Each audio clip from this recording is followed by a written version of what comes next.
英語聞き流し10分間、名作リスニング、英語テキストと MP3 ダウンロード、その他の物語は、ホームページよりご利用いただけます。88thpp.com 88thpp.com Chapter 10 The Awakening. The grandfather's clock until the woodcutter's cottage had struck 8, and his two little children, Tildel and Mydel, were still asleep in their little beds. Mummitel stood looking at them, with her arms akimbo and her apron tucked up, laughing and scolding in the same breath. "I can't let them go on sleeping till midday," she said. "Come, get up, you little lazybones." But it was no use shaking them, kissing them or pulling the bedclothes off them. They kept on falling back upon their pillows, with their noses pointing at the ceiling, their mouths wide open, their eyes shut and their cheeks all pink. At last, after receiving a gentle thump in the ribs, Tildel opened one eye and murmured, "What? Light? Where are you? No, no, don't go away." "Light," cried Mummitel, laughing. "Why, of course, it's Light. Has been for ever so long. What's the matter with you? You look quite blinded." "Mummy." "Mummy," said Tildel, rubbing his eyes. "It's you." "Why, of course, it's I. Why do you stare at me in that way? Is my nose turned upside down, by any chance?" Tildel was quite awake by this time and did not trouble to answer the question. He was beside himself with delight. It was ages and ages since he had seen his mummy, and he never tired of kissing her. Mummitel began to be uneasy. What could the matter be? Had her boy lost his senses? Here he was suddenly talking of a long journey in the company of the fairy, and water and milk and sugar and fire and bread and light. He made believe that he had been away a year. "But you haven't left the room," cried Mummitel, who was now nearly beside herself with fright. "I put you to bed last night, and here you are this morning. It's Christmas Day, don't you hear the bells in the village?" "Of course, it's Christmas Day," said Tildel, obstinately, "seeing that I went away a year ago, on Christmas Eve. You're not angry with me? Did you feel very sad? And what did Daddy say?" "Come, you're still asleep," said Mummitel, trying to take comfort. "You've been dreaming? Get up and put on your breeches and your little jacket." "Hello, I've got my shirt on," said Tildel. And, leaping up, he knelt down on the bed and began to dress, while his mother kept on looking at him with a scared face. The little boy rattled on. "Ask Mydel, if you don't believe me. Oh, we have had such adventures. We saw Granddad and Granny, yes, in the land of memory. It was on our way. They are dead, but they are quite well, aren't they, Mydel?" And Mydel, who was now beginning to wake up, joined her brother in describing their visit to the grandparents and the fun which they had had with their little brothers and sisters. This was too much for Mummitel. She ran to the door of the cottage and called with all her might to her husband, who was working on the edge of the forest. Oh dear," she cried. "I shall lose them as I lost the others. Do come. Come quick." Daddytel soon entered the cottage, with his axe in his hand. He listened to his wife's lamentations, while the two children told the story of their adventures over again and asked him what he had done during the year. You see, said Mummitel, crying. "They have lost their heads, something will happen to them. Run and fetch the doctor." But the woodcutter was not the man to put himself out for such a trifle. He kissed the little ones, calmly lit his pipe and declared that they looked very well and that there was no hurry. At that moment, there came a knock at the door and the neighbor walked in. She was a little old woman leaning on a stick and very much like the fairy Barraloon. The children at once flung their arms around her neck and capered round her, shouting merrily, "It's the fairy Barraloon." The neighbor, who was a little hard of hearing, paid no attention to their cries and said to Mummitel, "I have come to ask for a bit of fire for my Christmas stew. It's very chilly this morning. Good morning, children." Meanwhile, Tildel had become a little thoughtful. No doubt, he was glad to see the old fairy again, but what would she say when she heard that he had not the blue bird? He made up his mind like a man and went up to her boldly. "Fairy Barraloon, I could not find the blue bird." "What is he saying?" asked the neighbor, quite taken aback. Thereupon Mummitel began to fret again. "Come, Tildel, don't you know Goody Berlingot?" "Why, yes, of course," said Tildel, looking the neighbor up and down. "It's the fairy Barraloon." "Barry, what?" asked the neighbor. "Barraloon," answered Tildal calmly. "Berlingot," said the neighbor. "You mean Berlingot." Tildal was a little put out by her positive way of talking, and he answered, "Barraloon or Berlingot, as you please, ma'am, but I know what I'm saying." Daddyto was beginning to have enough of it. "We must put a stop to this," he said. "I will give them a smack or two." "Don't," said the neighbor, "it's not worthwhile. It's only a little fit of dreaming, they must have been sleeping in the moonbeams. My little girl, who is very ill, is often like that." Mummyto put aside her own anxiety for a moment and asked after the health of neighbor Berlingot's little girl. "She's only so-so," said the neighbor, shaking her head. "She can't get up. The doctor says it's her nerves. I know what would cure her, for all that. She was asking me for it only this morning, for her Christmas present." She hesitated a little, looked at Tildal with a sigh and added, in a disheartened tone, "What can I do? It's a fancy she has." The others looked at one another in silence. They knew what the neighbor's words meant. Her little girl had long been saying that she would get well if Tildal would only give her his dove, but he was so fond of it that he refused to part with it. "Well," said Mummyto to her son, "won't you give your bird to that poor little thing? She has been dying to have it for ever so long." "My bird," cried Tildal, slapping his forehead as though they had spoken of something quite out of the way. "My bird," he repeated. "That's true, I was forgetting about him. And the cage. Mydle, do you see the cage? It's the one which Bread carried?" Yes, it's the same one, there it is, there it is. It's the blue bird we were looking for. We have been miles and miles and miles. And he was here all the time." Tildal would not believe his eyes. He took a chair, put it under the cage and climbed onto it gaily, saying, "Of course, I'll give him to her, of course, I will." Then he stopped, in amazement. "Why, he's blue," he said. "It's my dove, just the same, but he has turned blue while I was away." And our hero jumped down from the chair and began to skip for joy, crying, "It's the blue bird we were looking for. We have been miles and miles and miles and he was here all the time. He was here, at home. Oh, but how wonderful. Mydle, do you see the bird? What would Light say? There, Madame Berlingot, take him quickly to your little girl." While he was talking, Mummyto threw herself into her husband's arms and moaned, "You see? You see?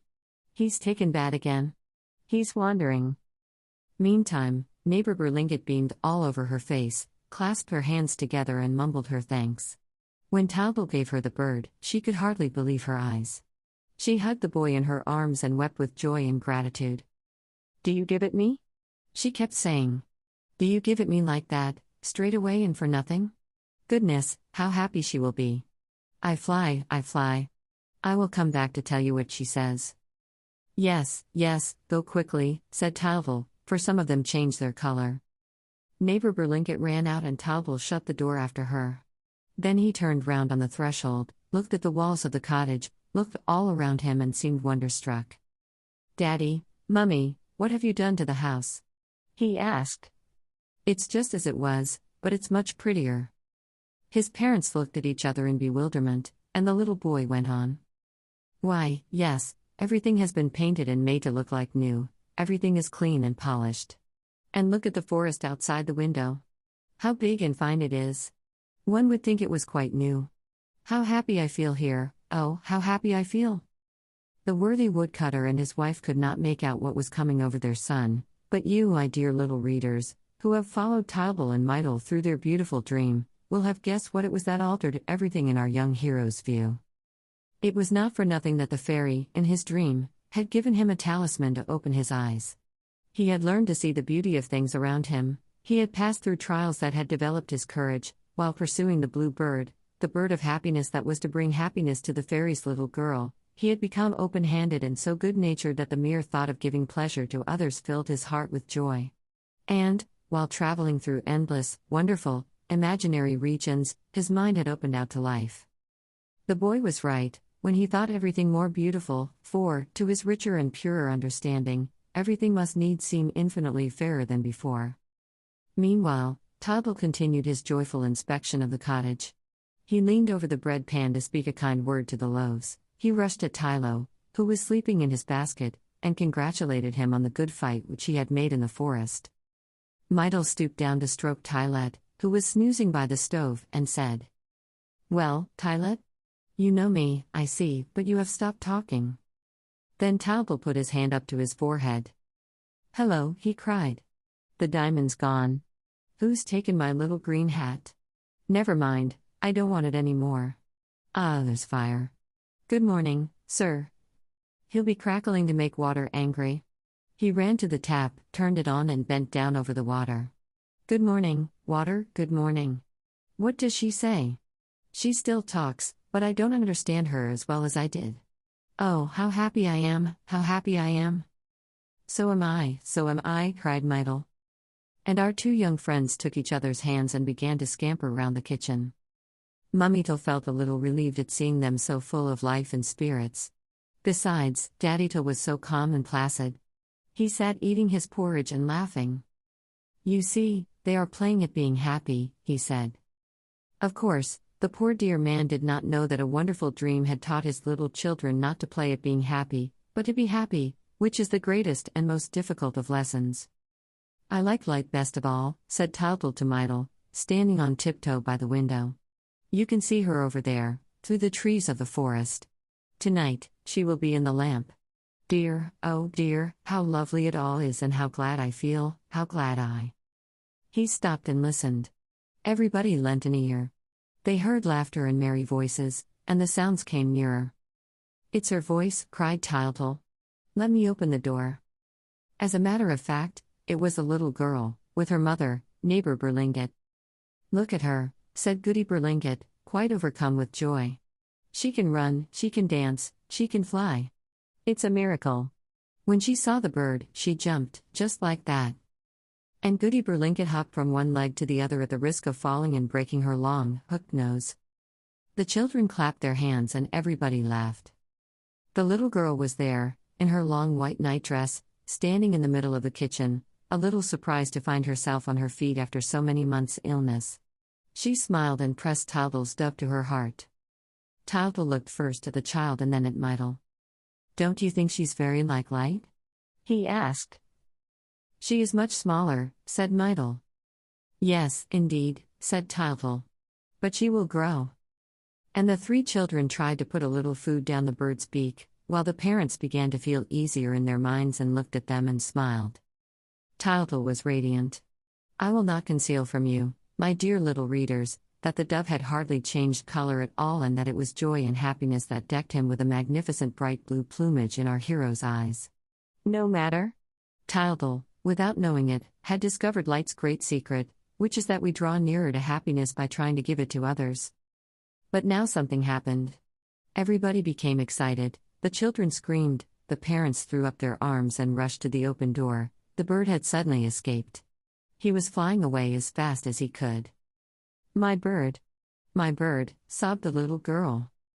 But Toddle was the first to run to the staircase, and he returned in triumph. "It's all right," he said. "Don't cry. He is still in the house and we shall find him again." And he gave a kiss to the little girl, who was already smiling through her tears. "You'll be sure to catch him again, won't you?" she asked. "Trust me," replied our friend, confidentially. "I now know where he is. You also, my dear little readers, now know where the blue bird is."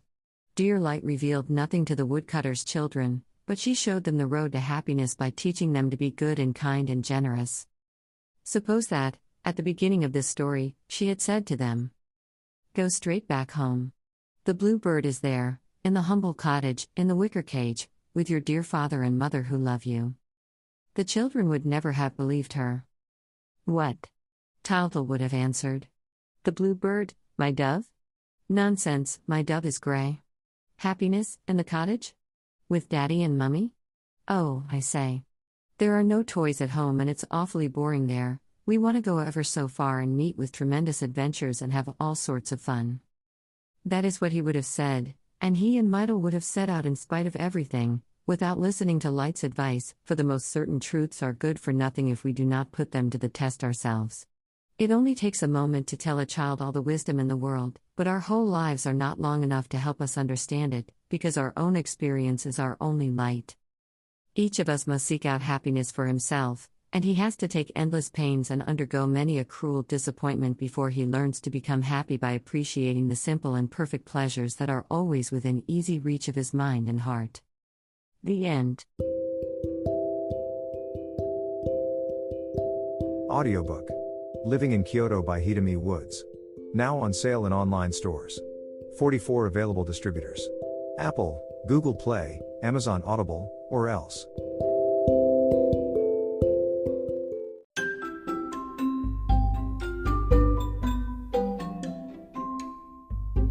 大好評。ヒデミウッズがデザインしたとってもかわいいオリジナルグッズが手に入る。トートバッグ、缶バッジ、ステッカー、T シャツ、トレーナー、パーカー、文具、その他いろいろ、エリゼン .com で見てみてね。erizen.com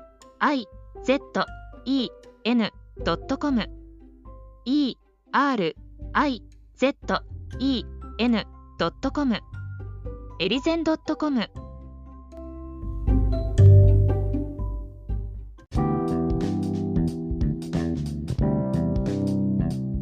英語聞き流し10分間名作リスニング。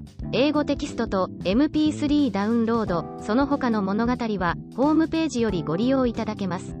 88thpp.com 88thpp.com